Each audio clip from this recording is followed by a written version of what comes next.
17 বছর পর দেশে ফিরে আবারও সরকারি চাকরিতে ফিরছেন বিএনপির শীর্ষ নেতা তারেক রহমানের স্ত্রী ও চিকিৎসক ডাক্তার জুবাইদা রহমান। চলমান রাজনৈতিক প্রেক্ষাপটে ডাক্তার জুবাইদার চাকরিতে প্রত্যাবর্তন নতুন আলোচনার জন্ম দিয়েছে দেশের রাজনৈতিক অঙ্গনে। ফ্যাশন ব্র্যান্ড মানে আর্ট।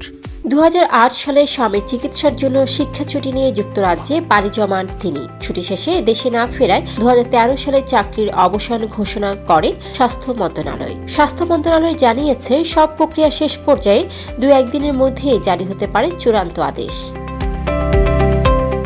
ঢাকা মেডিকেল কলেজ থেকে এমবিবিএস ও লন্ডনের ইম্পেরিয়াল কলেজ থেকে এমএসসি ডিগ্রিধারী এই চিকিৎসক 1995 সালে বিসিএসে প্রথম হয়ে সরকারি চাকরিতে যোগ দেন। 2008 সালে দুদকের একটি মামলায় তার বিরুদ্ধে সাজা হলেও 2024 সালের রাজনৈতিক পরিবর্তনের পর সেই সাজা স্থগিত করে আদালত।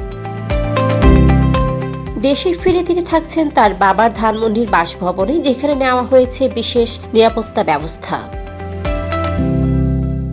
ডেস্ক রিপোর্ট, সারাদিনের সংবাদ। ফ্যাশন ব্র্যান্ড মানে Art. Men's, ladies and kids wear. Art be smart.